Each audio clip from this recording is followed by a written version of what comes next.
Shalom shalom abakunzi ba Inevza TV1 nongeye kubakiraho muri hose aho muherereye abari muri South Africa abari muri Asia abari muri Europe abari muri America abari mu Rwanda ndetse abari mu gihugu cya Malawi aho kano kanya kamera zitunze twongeye kubakira rero uyu munsi tubafitiye inkuru nziza twatembereye mu midugudu imwe ya Pentecote aho bita kwa Ngwangwa niho uyu munsi twagiye kureba hari umubatizo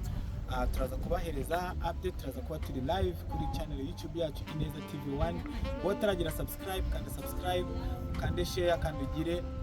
like kugira ngo ibiganiro byacu byose bizajye bikugeraho. Uyu munsi rero ndishimye kuba muri kumwe nanjye Gift Thomas ndaza kubagezaho ibiganiro byose n'ikintu cyose kiza kubera hano. Ciao Imana ibahe umugisha.